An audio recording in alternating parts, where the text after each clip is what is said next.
नमस्कार दोस्तों, welcome to current affairs. दोस्तों, इंडिया और कनाडा के बीच में एक डिप्लोमेटिक वॉर स्टार्ट हो चुकी है। यहाँ पर आप द ट्रिब्यून का आर्टिकल देख सकते हैं, इंडिया कनाडा इन डिप्लोमेटिक वॉर। तो यहाँ पर हम डिस्कस करेंगे इंडिया और कनाडा के बीच में चल रही डिप्लोमेटिक वॉर के बारे में और दोनों देशों पर इसका क्या इम्पैक्ट पड़ेगा ये जानेंगे। सो इस वीडियो को एंड तक जरूर देखिएगा और आपने अभी तक हमारे चैनल को सब्सक्राइब नहीं किया है तो जरूर से सब्सक्राइब कर लीजिएगा ताकि हमारे वीडियो की लेटेस्ट नोटिफिकेशन आप सभी को सबसे पहले मिल सके।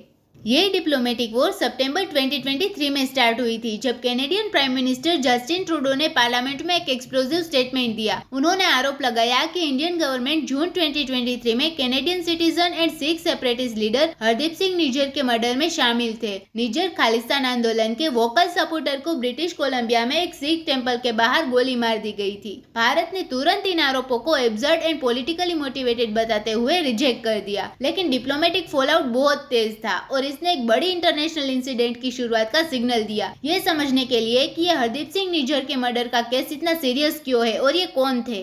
हरदीप सिंह निज्जर एक खालिस्तान आंदोलन के एडवोकेट थे जो भारत में एक सेपरेट सिख होमलैंड की मांग करता है, जबकि इस आंदोलन ने 1980 के दशक में एक वायलेंट इंसर्जेंसी के बाद भारत में गति खो दी है। इसे कनाडा जैसे कंट्रीज में स्ट्रॉन्ग सपोर्ट मिलता है जहां बड़ी संख्या में सिख रहते हैं। भारत कई समय से निज्जर को टेररिस्ट मानता रहा, हालांकि निज्जर ने खुद को टेररिस्ट मानने से इनकार कर दिया है। उनका मर्डर कनाडा के एक सिख कम्युनिटी में एक आरोपित घटना थी।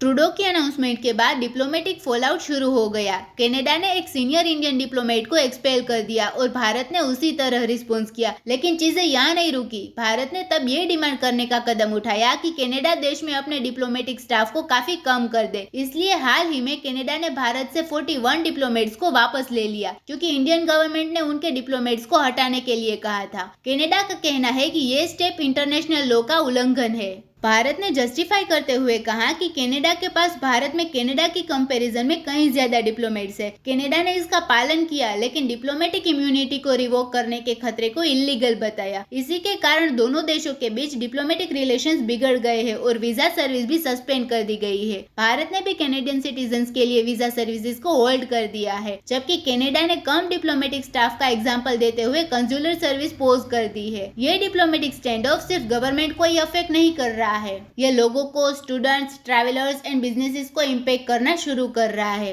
कनाडा इंडियन स्टूडेंट्स के लिए one of the top destination है।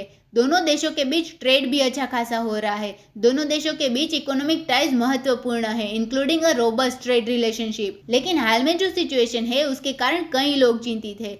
कनाडा का दावा है कि उसके एलिगेशंस फाइव आइज एलायंस द्वारा की गई खुफिया जानकारी पर आधारित है, जिसमें यूएस, यूके, ऑस्ट्रेलिया और न्यूजीलैंड शामिल है।